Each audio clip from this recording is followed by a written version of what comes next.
হরিদাস ঠাকুর জবনপুরে জন্মগ্রহণ করেছিলেন। শুনুন আজকে শুনতে, আজকে সেই হরিদাস ঠাকুরের বিজ্ঞান।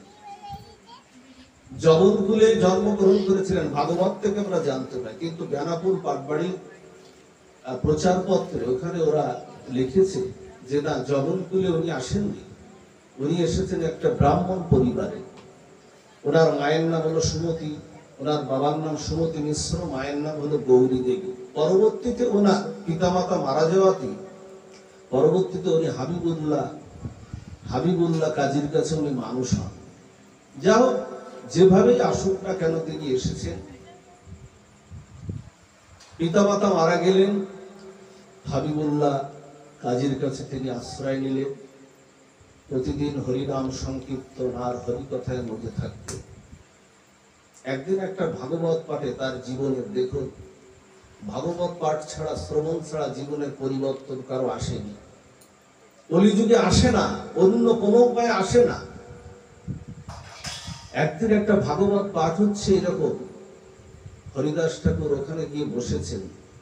চিত্ত তো ওই দিকেটাকে, চম্বুক যেমন লোহাকে আকর্ষণ করে, হরিদাস ঠাকুরকে হরি কথায় তেমন আকর্ষণ করে। ভাগবত বক্তা কোন একটা প্রসঙ্গে যেন বলছে, যার কেহ নাই তুমি আছো তার। এই কথাটা শুধু বললেন, বলছেন যার কেহ নাই ওগো তুমি আছো তার।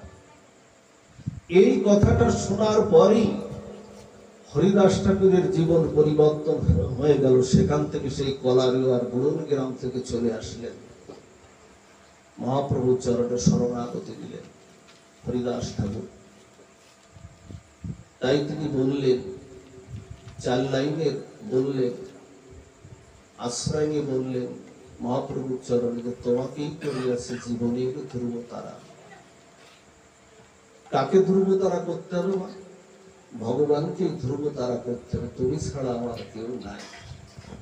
তোমাকেই করিয়াছে জীবনের ধ্রুব তারা, ভব সমুদ্রে হব না তো আর পথহারা। গোবিন্দকে যদি, মহাপ্রভুকে যদি আপনি ধ্রুব তারা করে লক্ষ্য নিয়ে আপনি চলেন, তাই বলছেন যে তোমাকেই করিয়াছে জীবনের ধ্রুব তারা, ভব সমুদ্রে হব না কো আর পথহারা। হৃদয়ে দেবতা আসল প্রাণে, মম যেন তাহা নিয়ত জানে, পাপেরও চিন্তা মরি যেন দুঃসহ লাগে, নয়নে বচনে সদা যেন তব মঙ্গলবাদী। এই 4 লাইনের কথা প্রকাশ করে হরিদাস ঠাকুর মহাপ্রভুর চরণে চলে গেলেন। চৈতন্য মহাপ্রভু যখন নীলাচলে চলে যাচ্ছেন, আপনারা জানেন মাতৃ আদেশে মহাপ্রভু শ্রীধাম বৃন্দাবনে যাননি কখন, তিনি নীলাচলেই ছিলেন। মা বলেছিলেন, হ্যারি তুই বৃন্দাবনে যাস না, নীলাচলে নবদ্বীপ থেকে অনেকে যায়, তুই ওখানেই থাক। মাতৃ আজ্ঞা পালনের জন্য মহাপ্রভু বৃন্দাবনে যাননি, নীলাচলে 18 বৎসর সেই নীলাচলের কাশী মিশ্রের সেই গম্ভীরায় রাধাভাবে বিবাহিত হয়ে সেখানে ভজন করেছিলেন। যখন মহাপ্রভু যাচ্ছেন নীলাচলে, হরিদাস চরণে এসে পড়ছেন। কি গৌরবতা দেখুন, বলছেন যে নীলাচলে চলিলে তুমি মোর কোন গতি, তুমি তো চললে নীলাচলে, আমার কি গতি হবে? হরিদাস ঠাকুর বলছেন, নীলাচলে যাইতে মোর নাহিক সগতি। বলছে তুমি তো নীলাচলে যাচ্ছ, কিন্তু আমার তো বয়স হয়েছে, আমার তো শক্তি নাই। আর বলছে মুই অধম না পাবো তোমার দর্শন, কেমনে ধরিব আমার এই পাপিষ্ঠ জীবন। বলছে তোমা বিহনে, দেখুন ভগবানকে এরা কত জীবনের ধ্রুবতারা করে রেখেছে। বলছে তোমা বিহনে কেমনে ধরিব আমি পাপিষ্ঠ জীবন।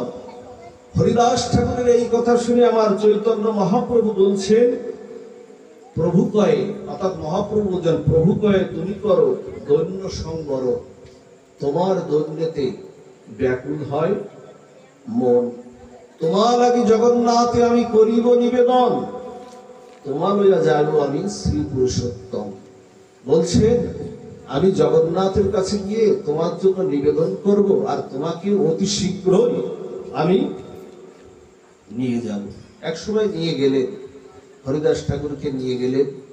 নিয়ে গিয়ে পুরীর জগন্নাথ মন্দির থেকে একটু একটু অদূরে আপনাদের কৃপায় একবার যাওয়ার সৌভাগ্য হয়েছিল, সে সিদ্ধ বকুলতলায়। সেখানে রেখেছিলেন, রেখে বললেন এই স্থানে রহ তুমি পর নাম সংকীর্তন। বলছে এই স্থানে থেকে তুমি নাম সংকীর্তন করো, প্রতিদিন আসি আমি করিব মিলন।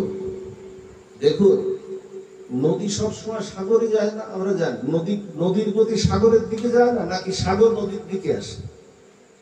সাগর তো নদীতে আসে না, নদী সাগরের দিকে ধাবিত হয়। আজকে দেখুন এখানে বলছেন যে প্রতিদিন আমি আসি করিব মিলন। আমি চৈতন্য মহাপ্রভু, রাধা ভাবে বিবাহিত, আমি মহাপ্রভু, আমি তোমার সঙ্গে প্রতিদিন দেখা করতে আসবো।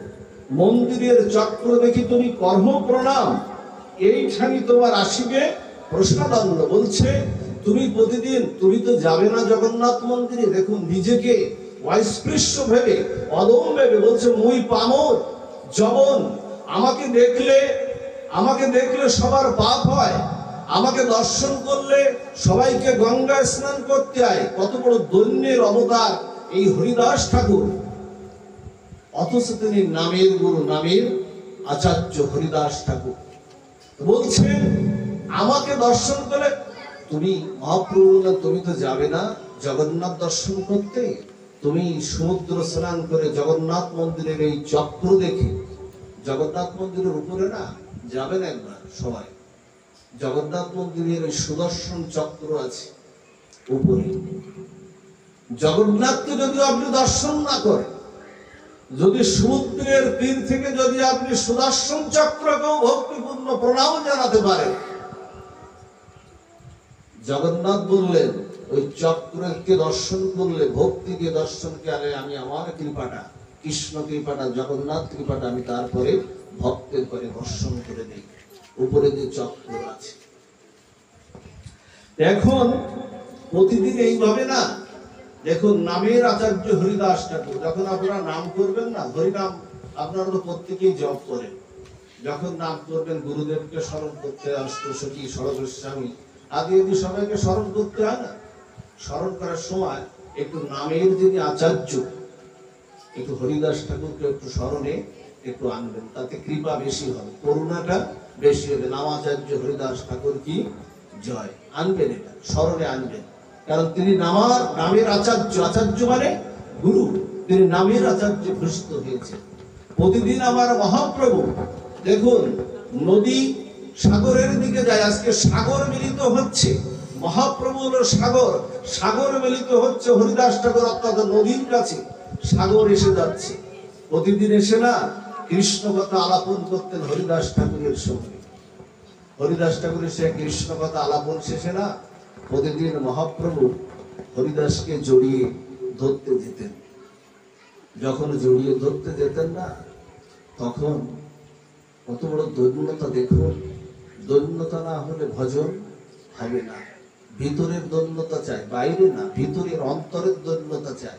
তখন যখন জড়িয়ে ধরছে না, তখন মহাপ্রভু বলছে না প্রভু তুমি আমাকে ছুঁয়ো না, আমি মুই পামর অস্পৃশ্য, আমি যবন কুলে জন্মগ্রহণ করেছি, তুমি আমাকে স্পর্শ করো না। আর মহাপ্রভু কি বলছেন? মহাপ্রভু যে কথা বললেন, দেখুন চিন্তা করা যায় না এই কথা। মহাপ্রভু বললেন প্রভু কহে তোমায় স্পর্শে আমি পবিত্র হইতে। আহা, চৈতন্য মহাপ্রভু বলছেন যার শিখাগ্র থেকে নখাগ্র পর্যন্ত রসরাজ মহাভাবে বিভাজিত, সেই চৈতন্য মহাপ্রভু বলছেন হরিদাস প্রভু কয়ে তোমায় স্পর্শে আমি পবিত্র হইতে, তোমার পবিত্র ধর্ম নাহি তো আমাদের। হরিদাস, চৈতন্য মহাপ্রভু বলছেন হরিদাস তোমার মধ্যে যে পবিত্র ধর্ম আছে, ওই ধর্মটা না আমার মধ্যে নাই। হরিদাস, ক্ষণে ক্ষণে করো তুমি সর্বতীর্থ স্নান, ক্ষণে ক্ষণে করো তুমি তপোযজ্ঞ দান, নিরন্তর করো তুমি চারি বেদ অধ্যয়ন, দ্বিজনাশী হইতে তুমি পরম পাবন। বলছেন এক নামের দ্বারা। আচ্ছা, হরিদাস ঠাকুর কখনো বিগ্রহ সেবা করেছিলেন? আমরা যেমন এখানে দেখলাম অনেক বিগ্রহ, অনেকগুলো গোপাল এক জায়গায় এখানে উপস্থিত। সুন্দর লাগলো, ভালো লাগলো, দর্শনে কৃপা হয়। এরকম এত বিগ্রহ একসাথে দর্শন করলেই তো কৃপা হয়। হরিদাস ঠাকুর কিন্তু কখনো বিগ্রহ সেবা করেননি, আমরা জানতে পারিনি চৈতন্য চৈতন্য। একমাত্র শুধু হরিনাম করতেন, হরিনাম করতেন একমাত্র হরিদাস ঠাকুর। তাই মহাপ্রভু বলছেন যে হরিদাস, তোমার মধ্যে যে পবিত্র ধর্ম আছে, তুমি নাম কৃপায়, তুমি দৈন্যের অবতারের কৃপায় তোমার মধ্যে যে পবিত্র ধর্ম আছে তা আমি চৈতন্য মহাপ্রভু আমার মধ্যে নাই। এক নামে তুমি সর্বতীর্থ, এক নামের মাধ্যমে না গঙ্গা, ত্রিবেণী, কাবেরী, যমুনা সবকিছু সপ্ত নদী স্নান হয়ে যাচ্ছে, সপ্ত সমুদ্রে স্নান হয়ে যাচ্ছে এক নামের মাধ্যমে। এক নামের মাধ্যমে তার তপযজ্ঞ দান, বেদ পাঠ, ভাগবত পাঠ হয়ে যাচ্ছে হরিদাস ঠাকুরে। তাই বলছেন যে ক্ষণে ক্ষণে করো তুমি তপযজ্ঞ দান, নিরন্তর করো তুমি চারি বেদ অধ্যয়ন, দ্বিজনাশী হইতে তুমি পরম পাবন। বলছেন হে হরিদাস, তোমার এক নামের মাধ্যমে তুমি ব্রাহ্মণ থেকেও শ্রেষ্ঠ, তুমি সন্ন্যাসী থেকেও তুমি শ্রেষ্ঠ, তুমি এমন হরিদাস। আচ্ছা, আপনাদের যদি এখানে প্রশ্ন রাখি, মহাপ্রভুর কখনো অপবিত্রতা কি? চৈতন্য মহাপ্রভু, আমাদের দেহে তো রোগ শোক আছে, ব্যাধি আছে, নানান কলমশ আছে আমাদের দেহে। মহাপ্রভুর কোনো অপবিত্রতা ছিল কি? মহাপ্রভুর কোনো অপবিত্রতা ছিল না, কিন্তু ছিল, এখানে বলছেন ছিল। সেই অপবিত্রতা হলো কি জানেন? হরিদাসের মতো ভক্তকে মহাপ্রভু কিছু দিতে পারেননি। এটাই তার অপবিত্রতা, যে আমার ভক্তকে আমি কিছু দিতে পারলাম না। এটাই মহাপ্রভু সবচেয়ে বড়। হরিদাস কিন্তু চাইল না, প্রভু তোমার সুখ চাই, তুমি কি করে সুখী হবে। আমরা কি যখন গোপালের চরণে, ভগবানের চরণে আমরা তো শুধু চাই, কখনো কি আমরা উল্টে একটু জিজ্ঞাসা করেছি ভগবানের চরণে, প্রভু তোমার কি চাই? তুমি তো আমাকে চক্ষু দিয়েছো, যার কোনো চার্জ লাগে না, কথা বলার শক্তি দিয়েছো, চন্দ্রের চন্দ্রিমা দিয়েছো, সূর্যের কিরণ দিয়েছো, বাতাস দিয়েছো, নির্মল বাতাস, স্নিগ্ধ জলরাশি দিয়েছো পৃথিবীতে, হ্যাঁ, শস্য শ্যামলায় ভরিয়ে দিয়েছো, আমার জীবনকে ভরিয়ে দিয়েছো তুমি।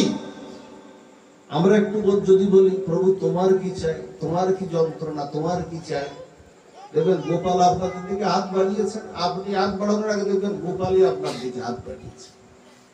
গোপালকে মিষ্টি খাওয়ার জন্য হাত বাড়িয়েছে। অনন্ত বিশ্ব ব্রহ্মাণ্ড তাকে কিছু দিয়ে সন্তুষ্ট করা যায়? গোপাল বললেন যে তুই আমার হয়ে ওঠ, তোর ওই ফল ফুল আমি আর চাই না, ফল মিষ্টি, বলছে তুই আমার হয়ে ওঠ, তোর শরণাগতিটা আমি চাই। গোপাল হাত বাড়িয়েছেন, বলছে কি চাইছো প্রভু তুমি? বলছে তুই আমার হ। দেখবেন এই যে দুর্গা পূজা আসছে না, দেখবেন অষ্টমী রঞ্জনের দিনে ব্রাহ্মণ ঠাকুর আপনাদের একটা মন্ত্র পড়াবে। বলছেন বলো, কি বলবে ব্রাহ্মণ ঠাকুর? বলছে বলো, যশন দেহি, ধনম দেহি, পুত্র দেহি, হ্যাঁ, আদি আদি কত দেহি আর দেহি পড়াবে।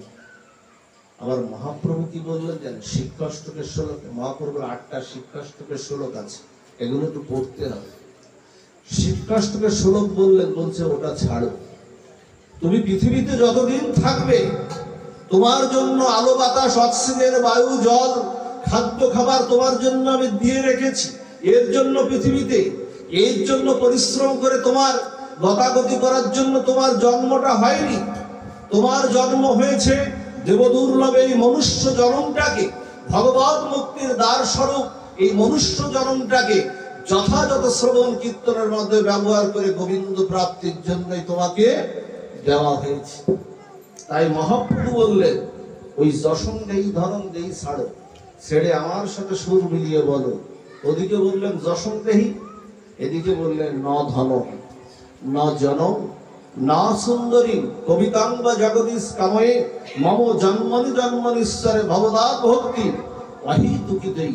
ওদিকে বলছেন দেহি দেই, দুর্গা পুজোর দেখুন অষ্টমীর দিনে দেই দেই। এদিকে মহাপ্রভু বললেন বলো ধন চাই না, আমার সাথে কণ্ঠ মিলিয়ে বলো ধন চাই না, জন চাই না, সালঙ্কারা কবিতাও চাই না, যেন জন্ম জন্মান্তরে তোমার চরণে যেন অহেতুকি ভক্তিটা আমার থাকে, যেটা নিয়ে আপনাকে যেতে হবে। অহেতুকি ভক্তি, তার মানে অহেতুকি মানে ওর মধ্যে হেতু নাই, কোনো চাওয়া পাওয়াটা নাই, ওই যে অহেতুকি ভক্তিটা নিয়েই যেতে হবে। এই জন্য না দেবদুর্লভ এই মনুষ্য জন্মটা ভগবত মুক্তির দ্বার স্বরূপ। 84 লক্ষ জনি ভেদ করে একটু চিন্তা আমরা করতে পারি, হৃদয় কেঁপে ওঠে না, শিহরণ জাগে না যে 84 লক্ষ জনি ভেদ করে গোবিন্দ কত কৃপা করে আমাকে এই হরি বলা মনুষ্য জন্ম দিয়েছে, হরি কথা শ্রবণ করা মনুষ্য জন্ম দিয়েছে। এই জন্মটা যদি এমনি এমনি চলে যায়, কিছু ইন্দ্রিয় তৃপ্তি, কাম কামনা বাসনা, কিছু বৃত্ত বৈভবের জন্য যদি এমনি এমনি চলে যায়, কি হবে? আবার আমাকে নিচকুলে পতিত হতে হবে, আবার আমাকে নিচকুলে পতিত হতে হবে। তাই শাস্ত্র বলছে তুমি যথাযথ এর ব্যবহারটা করো, না হলে না তোমাকে জবাব দিতে। একটা কুকুরের কাছে কৈফিয়ত চাইবে না ভগবান, কখনো কৈফিয়ত চাইবে না, পশুর কাছে কৈফিয়ত চাইবে না, ওদের কর্মফলের বিচার ভগবান করবে না। কিন্তু তোমার ভালো মন্দ বিচারের দ্বারা, তোমার চৈতন্য সত্যের দ্বারা, বুদ্ধিবৃত্তির দ্বারা, তুমি ভালো মন্দ বিচারের দ্বারা তুমি যদি গোবিন্দ গুণগান নাম কীর্তন শ্রবণ কীর্তন না করে দেবদুর্লভ এই মনুষ্য জন্মকে হেলাই হারিয়ে দাও, তোমাকে কৈফিয়ত দিতেই হবে, এর কোনো ব্যত্যয় নাই, তোমাকে কৈফিয়ত দিতে হবে। তাই শাস্ত্র বলছে যে যারা এই দেহরূপ নৌকা পে, এই দেহটা হলো নৌকা, যারা এই দেহরূপ নৌকা পে এই দেহের সদ্গুরু রূপ কাণ্ডারি পে, যারা গোবিন্দ গুণকথা হরিনাম সংকীর্তন পে, শুদ্ধ প্রেম ভক্তি পে, যারা ভজন সাধনের পাল তুলে যারা গৌর গোবিন্দের দিকে যারা ধাবিত হলো না, প্রকৃত এরাই কিন্তু আত্মহত্যাকারী। আত্মহত্যা কিন্তু গলায় দড়ি দিলে আত্মহত্যা না, বিষ খেলে আত্মহত্যা হয় না, গাড়ির সামনে অ্যাক্সিডেন্ট হলে আত্মহত্যা, আত্মহনন। কিন্তু প্রকৃত আত্মহত্যাকারী হলো আমরাই, যারা এই দেবদুর্লভ মনুষ্য জন্ম পে, গুরু কাণ্ডারি পে, দেহরূপে নৌকা পে, ভজন সাধনের পাল তুলে যারা গৌর গোবিন্দের দিকে যারা ধাবিত হলাম না, এরাই প্রকৃত হলাম আমরা আত্মহত্যাকারী। এই জন্য আমাদের সাবধান, এই জায়গাটায় সতর্ক হতে হবে। সবকিছু করবো আমরা, কিন্তু মৃত্যুটা যেন হরিদাস ঠাকুরের মতো মহামৃত্যু হয়। আজকের সেই দিনে হরিদাস ঠাকুরের সেই দিন আজকে, মৃত্যু তো সবার হবে। আচ্ছা দেখবেন আপনার ঘরে ইঁদুর আছে না? দেখবেন ইঁদুর থাকে না প্রতি ঘরে, ইঁদুর। আবার দেখবেন বিড়ালও থাকে, ইঁদুরও থাকে আবার বিড়ালও থাকে। দেখবেন শীতকালে যখন ইঁদুরে বিড়ালের যদি বাচ্চা হয়, দেখবেন ওর মা কি করে জানে? শীতের কষ্টে তো ওর মা বিড়ালগুলোকে ওই দাঁত দিয়ে ওর তো হাত টাত নাই, চতুষ্পদ হাত নাই, দাঁত দিয়ে ধরে না, খেয়াল করে দেখবেন এগুলো বাস্তব উদাহরণ। দাঁত দিয়ে ধরেন একবার এদিকে একবার ওদিকে, একবার কোথায় একটু গরম জায়গা আছে, গরম জায়গায় কোথায় রাখা যায়, দেখবেন বিড়াল এগুলো করে। আচ্ছা একই দাঁত দিয়ে ওর চারটা পাঁচটা বাচ্চাকে একই দাঁত দিয়ে ও বিভিন্ন জায়গায় ঘুরে ঘুরে একটা খুব সুন্দর একটা গরম জায়গায় রাখে, যাতে আমার বাচ্চাগুলো ঠান্ডা না লাগে, শীতটা না লাগে। আচ্ছা ওই একই বিড়াল যখন ইঁদুরকে ধরে তখন কি হয়? একই তো দাঁত, একই দাঁত দিয়ে ওই বাচ্চাগুলোকে স্নেহের পরশ বুলিয়ে দিচ্ছে, ওকে তো হত্যা করে ফেলছে না। আবার একই দাঁত দিয়ে ওই ইঁদুরকে যখন ধরে তখন ওর ঘাড় বটকে ওকে হত্যা করে ফেলে। দাঁত তো একই, এই জন্য না দাঁত একই কিন্তু পার্থক্য ভিন্ন। এই জন্য মরবো আমরা সবাই, এখানে আমরা ভক্ত হই আর অভক্ত হই, হরিকথা শ্রবণ করি না করি, হরি নাম শ্রবণ করি আর না করি, ভগবানের ভজন না, মরবো কিন্তু আমরা সবাই। রোগ শোক ভক্তরও আছে, রোগ শোক অভক্তরও আছে, কারো বাদ নাই, সবার আছে। কিন্তু মৃত্যুটা কখন হবে জানে? যখন অভক্তের যখন মৃত্যু হবে না, তখন কি হবে জানে? তাকে নরকে ফেলে দেবে। এই বিড়াল যেমন হত্যা করে দেয় না, তাকে নরকে ফেলে দেবে। 27 প্রকার নরকের কথা ভাগবতে বলেন, নরকে ফেলে দেবে। আর ভক্তের যখন মৃত্যু হবে, সারা জীবন যারা গৌর গোবিন্দের ভজন করে যারা মৃত্যু হবে, তাদের মৃত্যুটা হবে মহামাত্র। তখন কি হবে? গোবিন্দ বলছেন গীতায়, অন্তকালে চ মামেব শরণমুক্তা কলেবরম যপ্রয়াতি সমদ্ভাবং জাতিনাস্তত্র সংশয় ইয়ং জং বাপি শরণাং ভাবং ত্যাজতান্তে কলেবরম তং তমেব ইতি কন্ত সদা তার ভব ভাবিত। গোবিন্দ গীতায় বলছেন, গোবিন্দ গীতায় বলছেন যে অন্তকালে আমায় যে স্মরণ করতে করতে যে মৃত্যু বরণ করবে বা মৃত্যুকে যে আলিঙ্গন করবে, গোবিন্দ বললেন আমি অনন্ত বিশ্ব ব্রহ্মাণ্ডের, এটা গীতায় প্রতিশ্রুতি দিয়া, অনন্ত বিশ্ব ব্রহ্মাণ্ডের আমি যেখানেই থাকি না কেন আমি পাঠিয়ে দেবো আমার তুলসী মহারানীকে, সখীকে পাঠিয়ে দেবে। তিনি সখী স্বরূপ, তুলসী মহারানী তো সাধারণ না, সখী স্বরূপ। আমি তুলসী মহারানীকে পাঠিয়ে দেব। সন্তান যেমন মায়ের কোলে থাকলেও বুঝতে পারে না আমি বাইরে আছি কি খাটে আছি, কোথায় আছি বুঝতে পারে না, তেমনি ভক্ত যখন দেহ রাখবে তখন আমি তুলসী মহারানীকে, তুলসী মহারানী আঁচল পেতে নিয়ে ভক্তকে পৌঁছে দেবে রাধা ঠাকুরানীর কাছে। আর রাধা ঠাকুরানী পৌঁছে দেবে সেই নিকুঞ্জ মন্দিরের দুয়ারে গোবিন্দের কাছে। পার্থক্য শুধু এটাই, সব ঠিক আছে কিন্তু পার্থক্য এটাই। কিন্তু মৃত্যুকালে আসবে কি করে ভগবানের নাম? আপনি সারা জীবন ধরে গোবিন্দের কথা, গুণকথা, সাধুসঙ্গ এগুলো করেন না, তাহলে মৃত্যুকালে আসবে কি করে? ভগবানের নাম এমনিতেই আসবে, অভ্যাস যোগে আসবে। গীতায় দেখুন বলেছে, জং লব্ধ চা পরম লাভম মন্নতে নাধিকং তত যস্মিন স্থিত নবুক্ষের গুরুনাপি বিচরতে। বলছেন এমন একটা জিনিস আছে, অভ্যাস আছে, যে অভ্যাস করলে তোমাকে আর তোমার আর পাওয়ার কিছু বাকি থাকে না, সে অভ্যাসটা করতে। আপনাদের মনে আছে অন্তকালে সে অজামিল, অজামিলের লীলা তো আপনারা শুনেছেন। অজামিল অন্তকালে ভগবান নারায়ণকে স্মরণ করেছিল, খেয়াল দিনে দিকে নারায়ণকে স্মরণ করেছিল। ওর ছোট ছেলের নাম ছিল নারায়ণ, নারায়ণকে স্মরণ করেনি, কিন্তু কি হলো?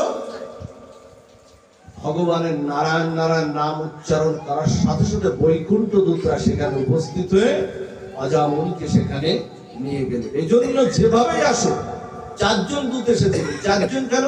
নারায়ণ নামটা 4 অক্ষরের। এই জন্য যদি হরি উচ্চারণ করেন 2 জন আসবে, গোবিন্দ উচ্চারণ করলে 3 জন আসবে, এইরকম।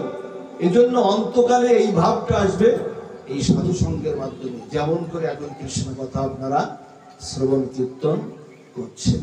এর কোনো উপায় নাই। দেখুন এই হরিদাস ঠাকুর, এই হরিদাস ঠাকুর, এইবার শুনুন হরিদাস ঠাকুরের অন্তকালের প্রার্থনাটা এইবার আপনারা শুনুন, যেটা নির্জন তিথি বলে ব্যাখ্যা করা হয়। অন্তকালের লীলা। একদিন মহাপ্রভুর চরণে এসে হরিদাস ঠাকুর বলছেন, মা এইবার খেয়াল দিন, এইবার সে নির্জনে আমরা প্রবেশ করছি। একদিন মহাপ্রভুর চরণে এসে হরিদাস ঠাকুর প্রার্থনা করছে, বলছে প্রভু তোমার চরণে একটা চাওয়া আছে। মহাপ্রভু বড় অবাক হয়ে গেছেন, হরিদাস সারা জীবনে তো কিছু চাইনি, এখন বলছে তোমার জন্য একটা চাওয়া আছে। আজকে মহাপ্রভু খুব উল্লসিত যে আজকে হরিদাস চাইছে, আজকে কিছু দেব হরিদাস। তো বলছে বলো হরিদাস, বলো হরিদাস তুমি কি চাও, কি চাও হরিদাস? বলছেন এক বাঞ্ছা মোর হয় বহুদিন হইতে। বলছেন এক বাঞ্ছা মানে এক ইচ্ছা, এক বাঞ্ছা মোর হয় বহুদিন হইতে লীলা সম্বারিবে তুমি মোর লয় চিত্তে। আমি জেনেছি, আমি অদ্বৈত প্রভুর তরজাতে জেনেছি যে তুমি আর বেশি দিন লীলায় থাকবেন না। মহাপ্রভু 48 বছর প্রকট লীলায় তিনি ছিলেন। তা বলছেন আমার মন বলছে, হরিদাস বলছে আমার মন বলছে তুমি আর এই ভুবন পাবনী লীলায় আর বেশি দিন ধন্য ধরণীতে তুমি থাকবে না। মহাপ্রভু মন মনে ভাবছেন আমার অন্তরের অন্তরস্থলের কথাটা হরিদাস কি করে টের পেল?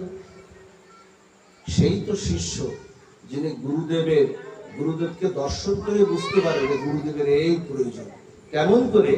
আজকে বলছেন কি করে টের পেল, এর ভিতরের কথা কি করে জানলো? প্রভু বিস্মিত হয়ে বললেন, চুপ হয়ে গেছেন চৈতন্য মহাপ্রভু, কোনো উত্তর নাই। তখন বলছেন প্রভু, সেই লীলা প্রভু মরে কভু না দেখাইবা। বলছেন সেই লীলা প্রভু মরে কভু না দেখাইবা, আপনার আগে মোর শরীরও পড়িবা। বলছে তুমি তো চলে যাবে প্রভু, তোমার যাওয়ার আগে তোমার বিরহ ব্যথা, তোমার অপ্রকট লীলা বিরহ ব্যথা আমি সহ্য করতে আমি পারবো না। তোমার আগে আমার দেহটা যাতে এই ভূমিতে পড়ে, মানে আমি যাতে দেহ রাখতে পারি, সেই ইচ্ছাটা তুমি আমার করো। বলছেন আমি তোমার অন্তর্ধান লীলা দেখতে পারবো না, পারবো না প্রভু। এই মধুর সংকীর্তন মহাপ্রভু চলে যাবেন তো জেনেছেন। বলছে তোমার অন্তর্ধান লীলা আমি প্রভু দেখতে পারবো না, এই মধুর সংকীর্তন কলরব থেমে যাবে। তুমি নীলাচলের গগনের আকাশ থেকে তুমি চলে যাবে, অস্তমিত হবে, শূন্য হবে জগন্নাথের সেই দেওয়ার আনন্দ উৎসব, থেমে যাবে সেই রথাগ্র নর্তন গুন্ডিচা মার্জন। ভগবান উপবন আদিতে সেই ভোজনাদি লীলা, সেই ভক্ত সম্মিলন শূন্য হয়ে যাবে, অন্ধকার হয়ে যাবে নীলাচল, থাকবে শুধু হাহাকার, আর ভক্তের হৃদয়ে থাকবে শুধু হা গৌরাঙ্গ, হা গৌরাঙ্গ বলে দীর্ঘশ্বাস আর তপ্ত অশ্রু বিসর্জন। এই লীলা আমি দেখতে পারবো না। বলছে কে মা? হরিদাস ঠাকুর মহাপ্রভুর চরণ। কোনো উত্তর নাই, মহাপ্রভু চুপ হয়ে গেছে। মহাপ্রভু চুপ হয়ে গেছেন, কি করে থাকবেন হরিদাসকে বিহারে, কি করে যাব? বলছে আমার একটা প্রার্থনা আছে। দেখুন এই প্রার্থনাটা আগে ভাগে একটু করে রাখবেন ভগবানের চরণে। মৃত্যু তো হবে মা আমাদের, যেখানে যে অবস্থায় থাকবে মৃত্যু হবে। হরিদাসের এই প্রার্থনাটা শুধু হরিদাসের না, আমাদেরও জন্য হয়। বলছে বলো তোমার কি প্রার্থনা? বলছে প্রভু আমি যখন মৃত্যুবরণ করব না, আমি যখন দেহটা রাখবো, তখন আমার একটা প্রার্থনা আছে। বলো। হরিদাস মহাপ্রভু বলছেন বলো কি তোমার প্রার্থনা? বলছে হৃদয়ে ধরিমু তোমার কবল চরণ। বলছে আমি যখন চলে যাব না, দেহটা রাখবো, আমি তোমার ওই যে 16 ইঞ্চি চওড়া পুরো চরণটা না, আমি আমার হৃদয়ে স্থাপন করব। বাসনা এটা জাগাতে হবে। বলছেন নয়নে হেরিব তোমার চন্দ্রবদন।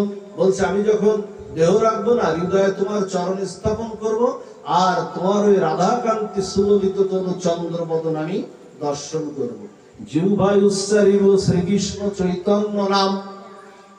আচ্ছা এখানে হরে কৃষ্ণ নাম বাদ দিয়ে শ্রীকৃষ্ণ চৈতন্য নাম কেন? বলছে শ্রীকৃষ্ণ চৈতন্য নামের কথা এখানে বললেন এই জন্য, নামের মূর্তিমন্ত বিগ্রহ হলেন চৈতন্য মহাপ্রভু, তাই এখানে বললেন জিহ্বায় উচ্চারিমু শ্রীকৃষ্ণ চৈতন্য নাম, এই মতো মোর ছাড়িমু পরাণ। এই প্রার্থনাটা কিন্তু হরিদাসের। আমাদের প্রার্থনাটা করে রাখবেন, হে প্রভু আমার মৃত্যুটা যেন গৃহে না হয়, আমার মৃত্যু যেন হাসপাতালে না হয়, আমার মৃত্যু যেন পথে ঘাটে না হয়, আমার মৃত্যুটা যেন তোমার নাম উচ্চারণ করতে করতে এরকম সাধুসঙ্গ পরিবেষ্টিত হয়ে আমি যেন হা গৌর হা নিতাই বলে দুবাহু তুলে আমি যেন অন্তকালে আমি যেতে পারি।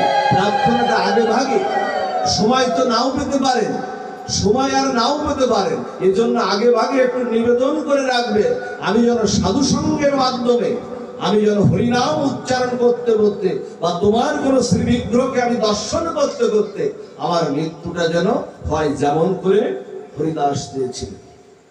ভক্তের এমন প্রার্থনায় আমার মহাপ্রভু স্থিমিত হয়ে গেছে। বলছে হরিদাস, হরিদাস তোমার এই প্রার্থনা তুমি জগন্নাথকে জানাও, তোমার জগন্নাথকে জানাও। হরিদাস বলছে তুমি তো আমার জগন্নাথ, তুমি তো আমার সর্বস্ব, বলছে তুমি আমার সব। তখন মহাপ্রভু একটা কথা বলেছিলেন, বলছে প্রভু কয়ে হরিদাস তুমি যা মাগিবে। বলছে এটা আমার ব্যক্তিগত কথা। হরিদাস প্রভু কহে হরিদাস তুমি যা মাগিবে কৃষ্ণ ভগবান অবশ্য তা করিবে। বলছে তুমি যা প্রার্থনা করিবে কৃষ্ণ ভগবান তা অবশ্যই পূরণ করিবে। এই বলে না মহাপ্রভু চলে গেছে। মহাপ্রভু চলে গিয়ে না তখন তখন মহাপ্রভু পরের দিন আর বেশিক্ষণ জগন্নাথ মন্দিরে আর বেশিক্ষণ তিনি থাকেননি। দ্রুত ভক্তদের নিয়ে সেই সিদ্ধ বকুলতলায়, জানেন যেখানে হরিদাস ঠাকুর যে নাম করতেন, 3 লক্ষ হরিনাম জপ করতেন, নামের আচার্য হরিদাস যেখানে নাম করতেন, সেই পুরীর সেই সিদ্ধ বকুলতলায় যারা গেছেন, সেই গাছটা আজও 500 বছর আগের সেই বৃক্ষ আজও নামের সাক্ষী দিচ্ছে। সেই গাছটি আজও সেই সুন্দর গাছ, দেখলেই পাশে গেলেই যেন তার বাতাসে পরশে কৃষ্ণ প্রেম ভক্তি এসে যায়। বলছেন হরিদাস তুমি চলে যাবে। মহাপ্রভু বলছেন তুমি চলে যাবে, তোমার মতো ভক্ত বিহানে আমি কি করে থাকবো হরিদাস। মহাপ্রভু বলছেন একান্ত ভক্ত তো, বলছে কৃষ্ণ তোমার মতো ভক্ত কৃপা স্বতন্ত্র, তোমার মতো ভক্ত কৃপা করে দিয়েছিল, তোমার মতো ভক্ত চলে গেলে আমি কি করব হরিদাস। হরিদাস কি বলছে শুনুন। হরিদাস বলছে আমার হেন এক কীট যদি মরে গেল, নিজেকে কীট বলছে আমার হেন এক কীট যদি মরে গেল, এক পিপীলিকা মরিলে পৃথিবীর কাহা হানি হইল। বলছেন পিপীলিকা জাতির থেকে, লক্ষ লক্ষ পিপীলিকা জাতির থেকে যদি একটা পিপীলিকা যদি মরে যায়, পিপীলিকা জাতির কোনো ক্ষতি হয় কি? ক্ষতি হয় না। তেমনি আমার মতো কীট অধম একটা হরিদাস চলে গেলে, তোমার লক্ষ লক্ষ লীলা সহায়ক ভক্ত আছে প্রভু, তোমার কোনো অসুবিধা নাই। নিজেকে কত দৈন্যের অবতারে নিজেকে প্রতিষ্ঠা করতে হরিদাস।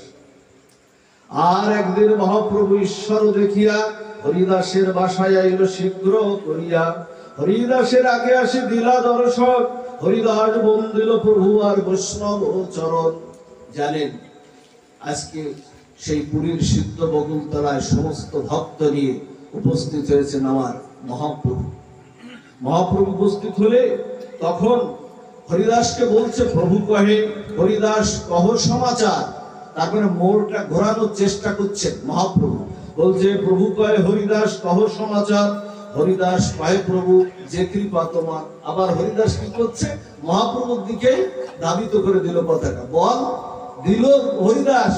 মহাপ্রভু বল দিল, কিন্তু হরিদাস আবার বলটাকে আবার মহাপ্রভুর চরণে দিয়ে দিল। বলছে তোমার কৃপা যেমন করে তুমি আমাকে উদ্ধার করবে, ঠিক তেমনই হবে। তখন আরতি জানিয়ে রেখে তখন মহাপ্রভু তখন কি করলেন, মহাপ্রভু তখন গগন বিদারী হুঙ্কার দিলেন, ভুবন মঙ্গল হরিনাম সংকীর্তন। হুঙ্কার দিয়ে ভুবন মঙ্গল হরিনাম সংকীর্তনের হুঙ্কার দিয়ে মহাপ্রভু নাম সংকীর্তনের শুভ সূচনা করলেন সেই পুরীর সিদ্ধ বকুলতলায়। মহাপ্রভুর সেই হরিনাম স্বর্গমত্ত পাতাল ভেদ করে সমস্ত দেবতাকুল নীলাচলের আকাশে এসে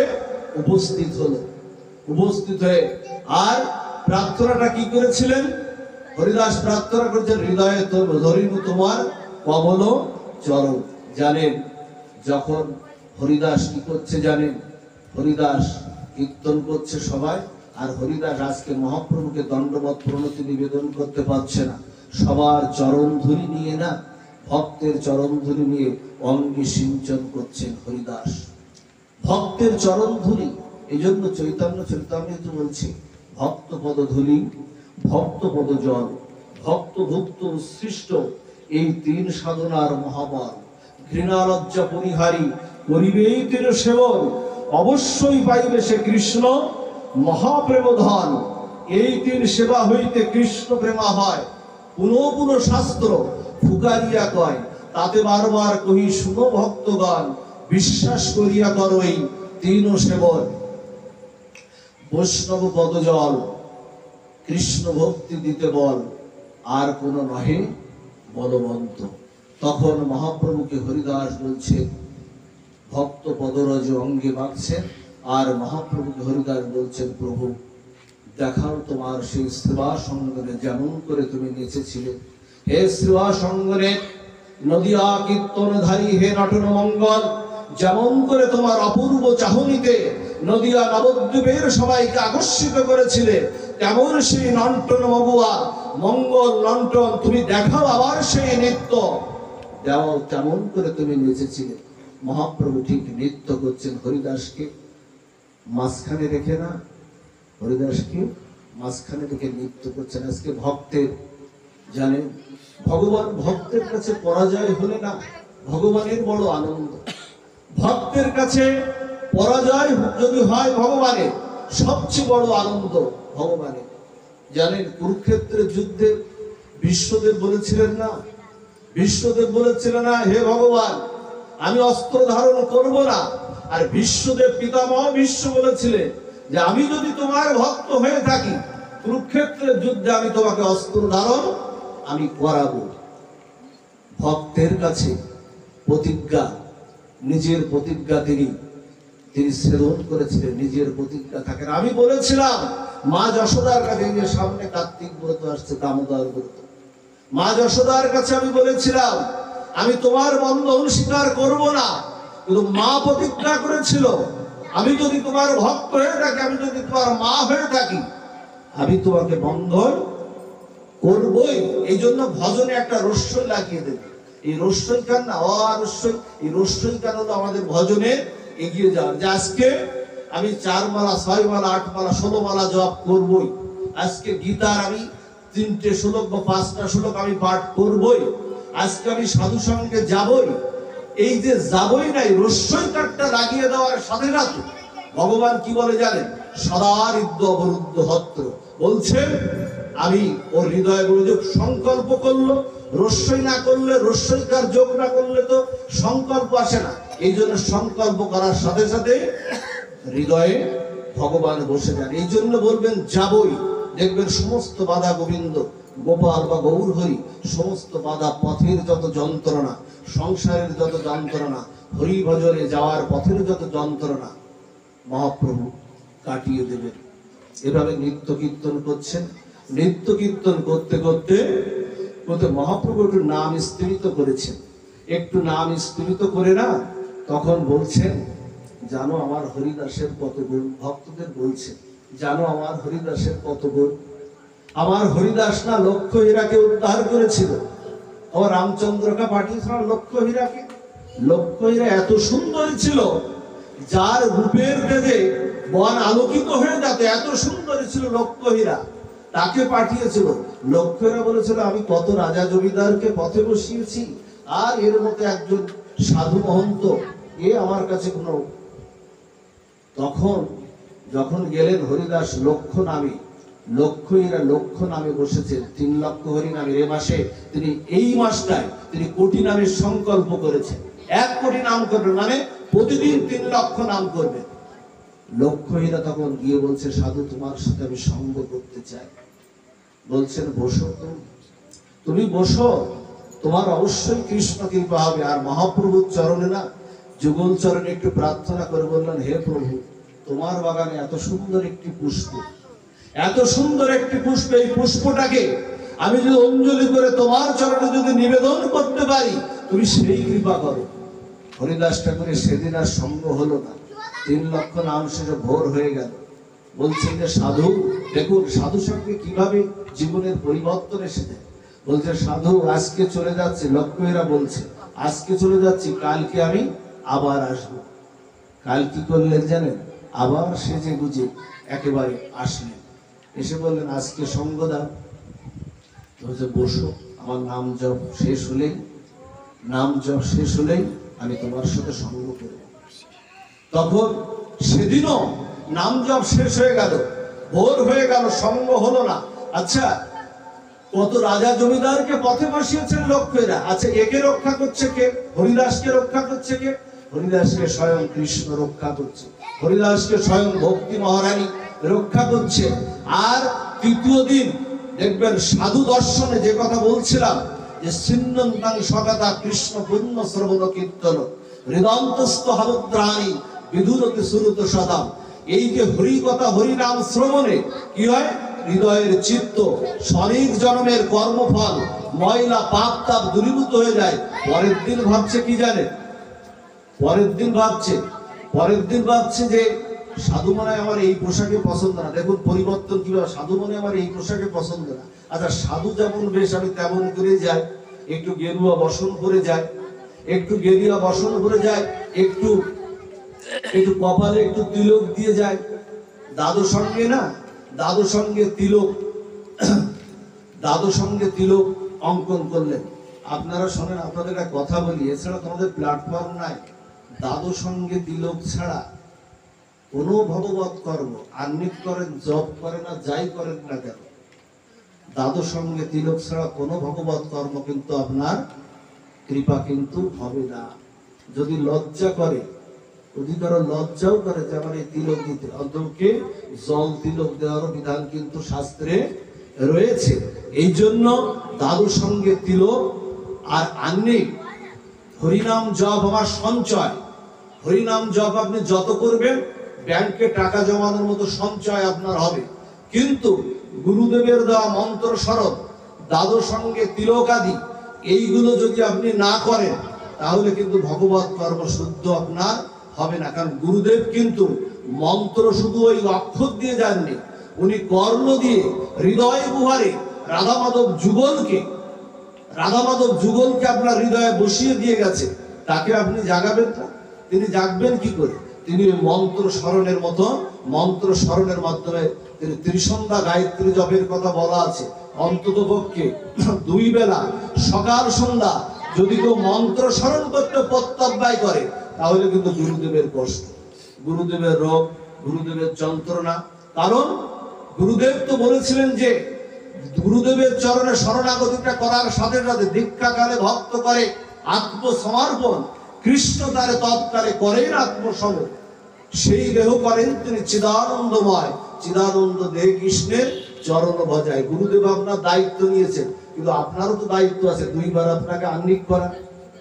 কবে গুরুদেব, অনেকের আহ্নিক মন্ত্র মনেই নাই, আমরা তো দেখেছি। এখনো 80 ভাগ সনাতন ধর্মের ভক্তরা 80 ভাগ এখনো নিত্য আহ্নিক আদি করে না।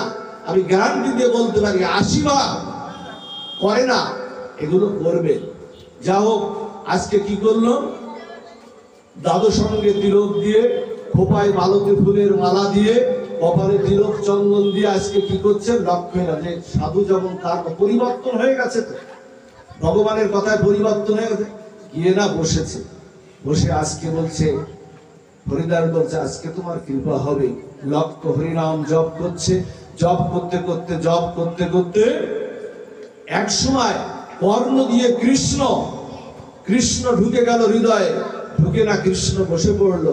আর লক্ষ্য হীরার চোখে অশ্রু, লক্ষ্য হীরার চোখে অশ্রু, আর হরিদাসের চরণে পতিত হয়ে বলছে, এই বেনাপোল পাটবাড়িতে সেই লক্ষ্য হীরার সমাধি এখনো সেখানে আছে। বলছেন যে তোমার কৃপা হবে। চরণে পতিত হয়ে বলছে, সারা জীবন কত নেচেছি গেয়েছি, আমার এই রূপ যৌবন দিয়ে কতজনকে আমি পথে বসিয়েছি, কত রাজা জমিদারকে পথের ভিখারি করেছি। হে প্রভু, তোমার হরি নামে যে আনন্দ, তোমার হরি নামে যে প্রেম, এত আনন্দ, চিন্ময় আনন্দ আমি পাইনি, কৃপা করো আমাকে। তখন হরিদাস বলছেন, কৃপা তোর হবে, তোকে কৃপা করব বলেই মহাপ্রভু আমাকে এই বেনাপোল পাটবাড়ি এখানে রেখে দিয়েছে। তোর কৃপা, যা তোর সেই এলোকেশ মস্তক মুন্ডন করে পুকুর থেকে স্নান করে আয়, তোকে লক্ষ্য হরিনামে আমি দীক্ষা দেব। আর তুই এখানে চানাচর্বণ করে লক্ষ্য হরিনাম জপ কর। একদিন হাজার হাজার সাধু গুরু বৈষ্ণব তোর এই চরণে এসে কৃষ্ণ কৃপা পাওয়ার জন্য তোর এই চরণে এসে মাথা ঠুকবে। দেখো আজকে বেনাপোল পাটবাড়ির সেখানে যান, হাজার হাজার সাধু গুরু বৈষ্ণব। একজন বারাঙ্গনা পতিতা, সারা জীবনে তার কোনো ভজন ছিল না, শুধু নাম কৃপায়, সাধু দর্শনের কৃপায়, হরিদাস ঠাকুরের কৃপায় আজকে কৃষ্ণ কৃপা পাওয়ার জন্য, নাম কৃপা পাওয়ার জন্য সেই বারাঙ্গনা পতিতা হরিদাসের আর লক্ষ্য হীরার চরণে গিয়ে মাথা ঠুকছে। এইরকম গুণগান ব্যাখ্যা করছেন।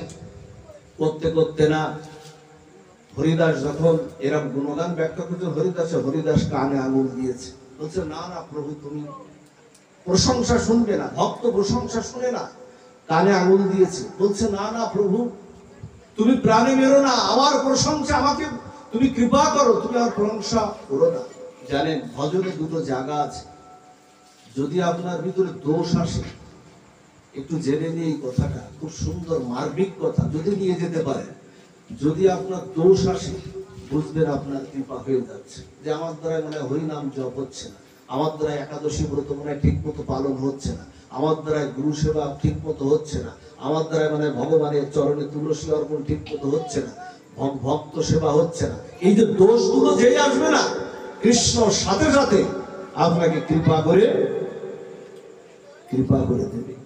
আর যদি আপনি মনে করেন আমার মতো পাঠকার এই জগতে এর মধ্যে আর কেউ নাই, আমার মতো হরিনাম আর কেউ জপ করে না, আমার মতো ব্রত আর কেউ করে না, আর আমি এত গ্রন্থ পড়েছি, এত তীর্থ ভ্রমণে গেছি, এই গুণগুলো যদি ভিতরে আসে তাহলে কিন্তু সর্বনাশ, কৃষ্ণ দূরে সরে যাবে। কৃষ্ণ আপনার কাছে আছে। দোষ আসলেই কৃপা, গুণ আসলেই বঞ্চনা। খুব সাবধান, নিজের জন্য গুণে গুণান্বিত হবে না। হরিদাসের জায়গা থেকে প্রশংসা শুনছে না, কানে আঙুল দিয়েছে। তখন মহাপ্রভু আবার হরিনাম স্তৃত হয়ে গেছিল, তো হরিনাম গুণগুণ চলে আবার স্তৃত করে হরিনাম সংকীর্তন, ভুবন মঙ্গল হরিনাম সংকীর্তন উচ্চ স্বরে কীর্তন করছে। উচ্চ স্বরে কীর্তন করতে করতে আজকে হরিদাসের যে প্রার্থনা ছিল, কোন এক বৈষ্ণব হরিদাসের এই প্রার্থনা জানতে পেরে, আচ্ছা মহাপ্রভু কি হরিদাসের বক্ষে তার চরণটা উঠাবে? মা সারা জীবন কিছু চাইনি, সংসার করেনি, সারা জীবন মহাপ্রভুর সুখ কামনা করেছে হরিদাস ঠাকুর, সে কি চাইবে আমার ভক্তের বক্ষে? কিন্তু প্রার্থনাটা তো ছিল, কি প্রার্থনা ছিল মনে আছে আপনাদের? হৃদয়ে ধরিনু তোমার কমল চরণ, মানে ওই চরণ হৃদয়ে ধরবে। কোন এক সাধু যা হরিদাসের এই প্রার্থনা জানতে পেরে মহাপ্রভুর সেই 16 ইঞ্চি চওড়া চরণটা হরিদাসের বক্ষে স্থাপন করলেন। আর হরিদাস দেখছেন, এরপরে প্রার্থনা কি ছিল?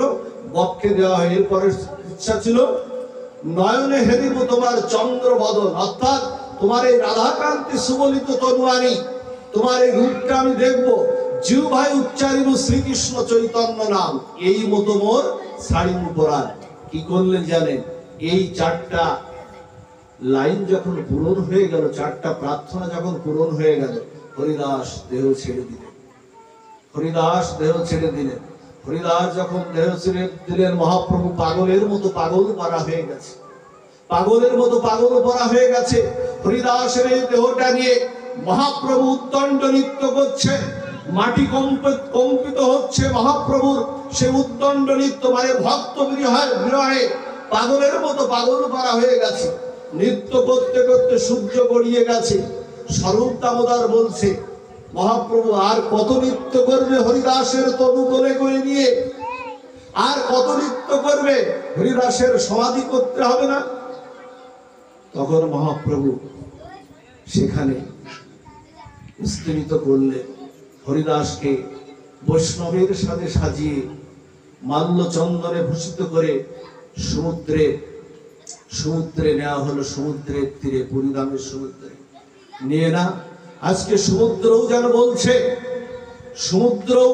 সমুদ্রের যে ঢেউগুলো না, দেখবেন পুরীর সমুদ্রের একটা খুব বৈশিষ্ট্য আছে, ঢেউগুলো না, ঢেউ আপনার যাওয়া লাগে না, ঢেউগুলোই আপনাকে ভিজিয়ে দিচ্ছে পুরীর সমুদ্রে।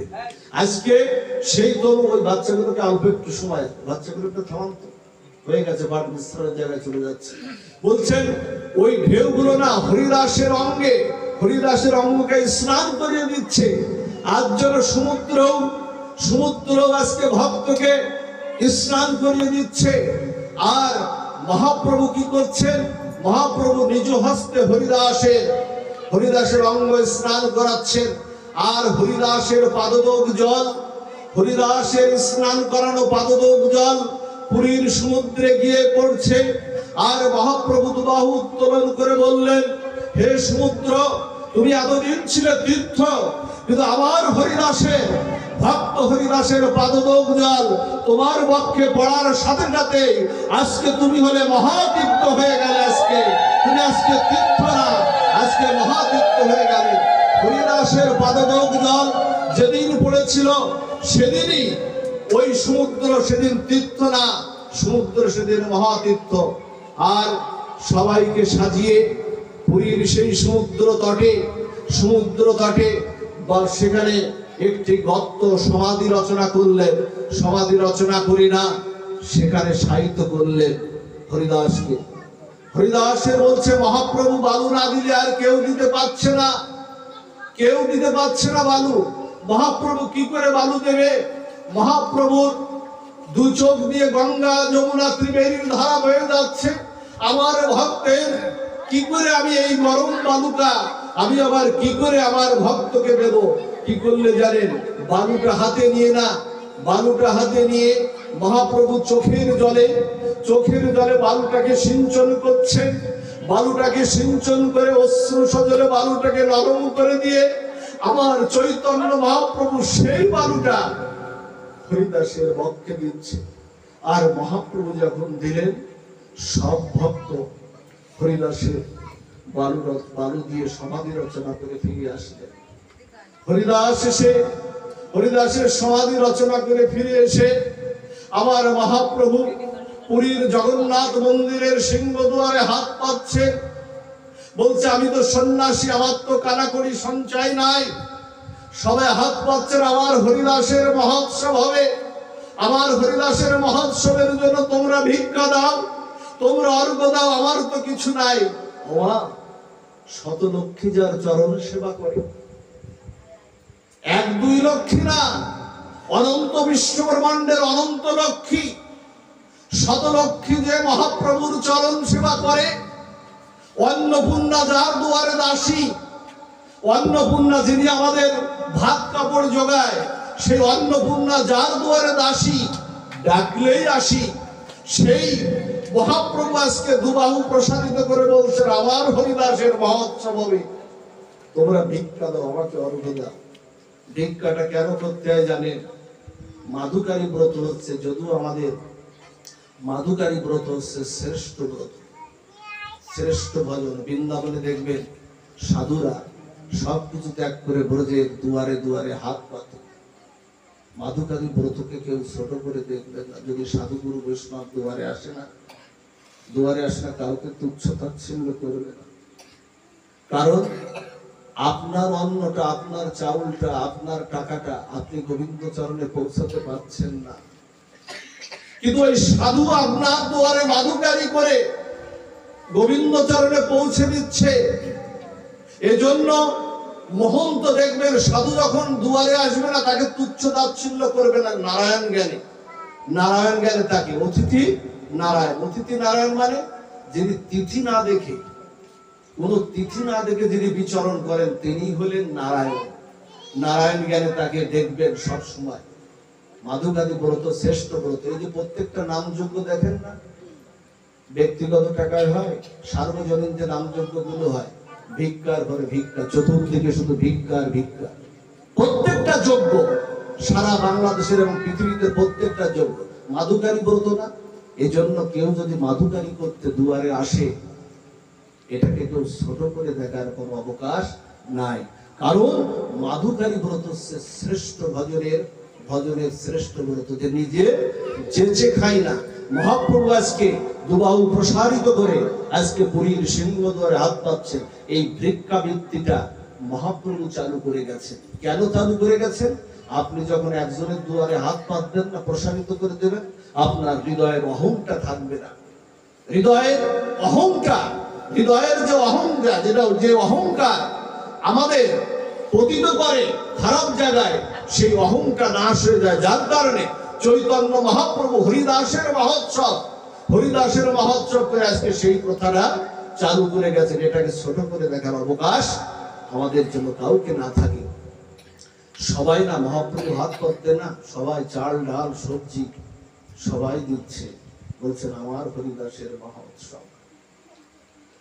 কাশী মিশ্রের সেই গম্ভীরায় মহোৎসবের আয়োজন করা হলো। সমস্ত ভক্ত এসেছেন। হরিদাসের মহোৎসব বলছেন মহাপ্রভু মহোৎসব না, সেদিন বললেন হরিদাসের বিজয় উৎসব। আচ্ছা, আজকে এইটা শোক উৎসব না? মাতৃদেবী স্মরণে আজকে এটা শোক উৎসব না?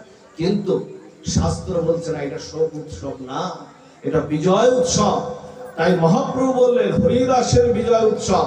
কারণ যেখানে ভাগবত পাঠ দিয়ে শুদ্ধ বৈষ্ণবদের ডেকে ভগবানকে ভোগ লাগিয়ে নিত্য পঞ্চকালীন অষ্টকালীন ভোগ লাগিয়ে যে সেবাটা করা হয়, সেই সেবা সেখানে কোনো শোক আসতে পারে না। তাই মহাপ্রভু বললেন হরিদাসের বিজয় উৎসব কে করিবে দর্শন, বলছেন কে করবে দর্শন। আর মহাপ্রভু কি করছে জানেন, আজকে প্রত্যেককে আসন পেতে দিচ্ছে, মহাপ্রভু নিজ হস্তে আসন পেতে দিচ্ছে। জানেন এটা করবেন, বাড়িতে যদি বৈষ্ণব সেবা হয় না, কোনো চাকর বাকর ভিত্ত দিয়ে করবেন না, নিজে নিজে আসন পাতে পেতে বসতে দেবেন। দেখবেন এই সুযোগটা আপনি নাও পেতে পারেন, ভিত্ত চাকর থাকতে পারে, কিন্তু অধীনার করবেন, ওদের নিজ আসন পেতে দেবেন। আজকে মহাপ্রভু নিজ হাতে আসন পেতে, নিজ হাতে প্রসাদের পাত্র নিয়ে, নিজ হাতে সেই পাত্রটা, সেই পাত্রের থেকে প্রসাদটা এক এক হাতে, মহাপ্রভুর অত বড় হাত, এক এক হাতে না 4-5 জনের তো প্রসাদ না, ওই প্রসাদ তুলে দিচ্ছে মহাপ্রভু। মহাপ্রভু তখন তুলে দিচ্ছে, তখন মহাপ্রভু নিজে না বসলে তো ভক্তরা পাবে না, বলছে স্বরূপ দামোদর বলছে প্রভু তুমি না বসলে ভক্ত তো পাবে না। মহাপ্রভু বসলে, মহাপ্রভু বসে না সবার সঙ্গে প্রসাদ পেলেন, সবার সঙ্গে প্রসাদ পেলে তখন মহাপ্রভু সবার ভক্তকে বিদায় দিয়ে মাল্য চন্দনে ভূষিত করে সমস্ত বৈষ্ণবকে বিদায় দিয়ে স্বরূপ দামোদর, জগন্নাথ পণ্ডিত, গোবিন্দদা বললেন যে চলো মহাপ্রভু, সারাদিন এত পরিশ্রম করেছো তুমি, একটু বিশ্রাম করবে, চলো তুমি বিশ্রাম করবে। জানেন মহাপ্রভু বিশ্রাম চলে গেলেন, কিন্তু মনের মধ্যে বিকার হচ্ছে।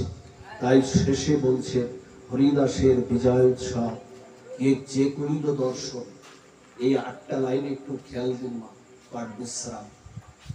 হরিদাসের আজকে যে বিজয় উৎসব না, বলছেন যে করিল দর্শন, মানে আপনারা যে দর্শন করছেন আপনাদের অনন্ত জন্মের কৃপা, অনন্ত জন্মের কৃষ্ণ ভক্তি, মহাপ্রভুর শুদ্ধ প্রেম ভক্তি আপনাদের হৃদয়ে এমনিতেই এসে গেছে। তাই বলছে হরিদাসের বিজয় উৎসব যে করিল দর্শন, যেই তাহা নৃত্য করিল, যে করিল কীর্তন। বলছে এখানে যদি আপনারা মনে মনেও যদি কেউ কীর্তন করে থাকেন, বলছেন যে তাহা নৃত্য করিল, যে করিল কীর্তন, যে তারে বালুকা দিতে করিল গম। হরিবল এখানে মনে মনে না, এখানে যারা বসে আছেন না, মনে মনে যদিও আপনারা হরিদাস ঠাকুরের সেই সমাধিতে বালু দেন না, আপনাদের কৃপা হয়ে যাবে।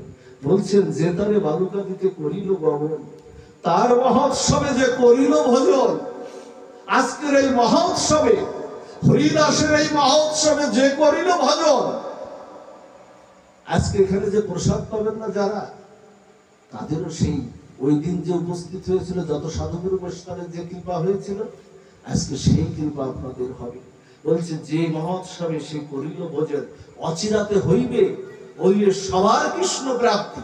বলছে অচিরাতে, এই কথাগুলো আমার না, চৈতন্য মহাপ্রভুর কথা, অচিরাতে হইবে সবার কৃষ্ণ প্রাপ্তি। হরিদাস দর্শনে ঐসে হয় শক্তি। কোন শক্তি? কৃষ্ণ প্রেম শক্তি। কৃপা করে কৃষ্ণ মনে দিয়াছিল সঙ্গ।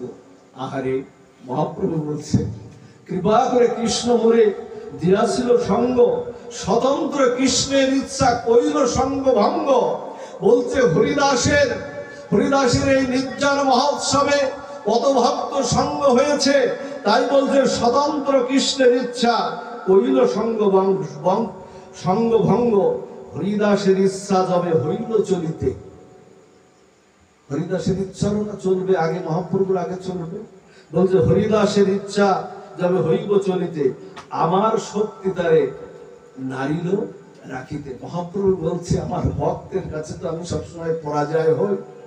বলছে আমার কোনো শক্তি নাই হরিদাসকে রাখার মতো।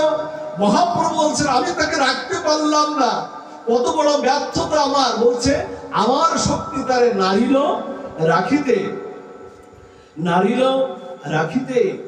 আর হরিদাস আসিল পৃথিবীর শিরোমণি। হরিদাস শুধু 1-2 জায়গা না, পৃথিবীর শিরোমণি। তাহা বিনু রত্ন শূন্য হইল মেদিনী। রাজা যদি সিংহাসনের থেকে চলে যায়, সিংহাসন যেমন খালি পড়ে থাকে, মহাপ্রভু তেমন বলছে তাহা বিনু রত্ন শূন্য হইল মেদিনী। জয় হরিদাস বলি করি জয়ধ্বনি, এত বলি মহাপ্রভু নাচেন আপনি।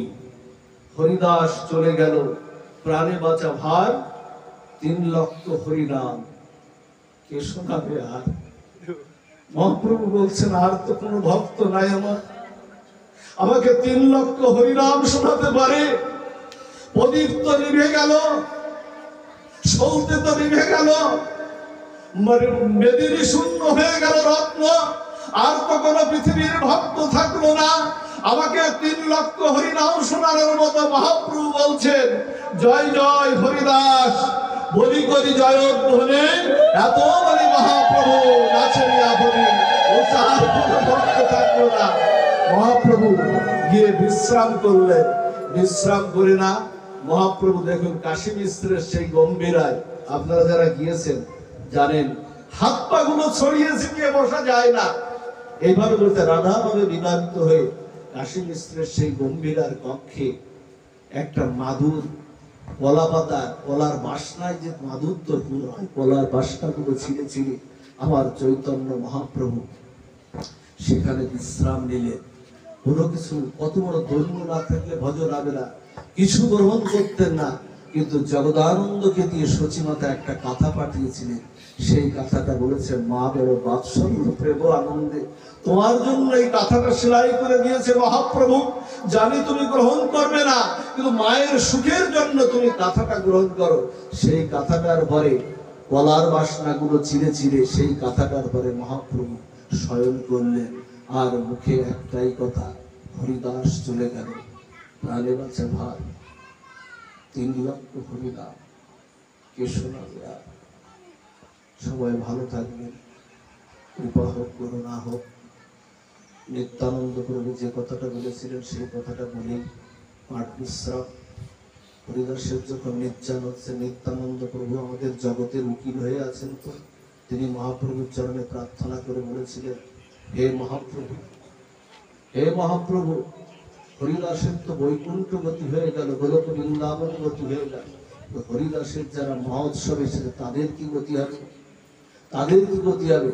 মহাপ্রভু দুবাহু প্রসারিত করে বলেছিলেন যে হরিদাসের যে গতি হলো, আর হরিদাসের এই বিজয় উৎসবে, নির্যান উৎসবে বা মহা উৎসবে যারা এসে হরিদাসের নামগুলো কথা শ্রদ্ধার সাথে যারা স্মরণ করলো, হে নিতাই তুমি জগৎকে জানিয়ে দাও তাদের সেই একই করুণা, একই করুণা, একই কৃপা হয়ে তাদেরও অন্তকালে সেই বৈকুণ্ঠ গতি তাদেরও হয়ে যাবে। জয় শ্রীনাথ, জয় নিতাই, জয় গৌর সুন্দর। এই পর্যন্তই, আরো বড় ব্যাখ্যা করে বলা কিন্তু সংক্ষিপ্ত সময়ের মধ্যে আমাদের বলতে হবে। কৃপা হোক আপনাদের, করুণা হোক, মহাপ্রভুর অপার করুণা আপনাদের পরে ঝরে পড়ুন, ভজন করুন।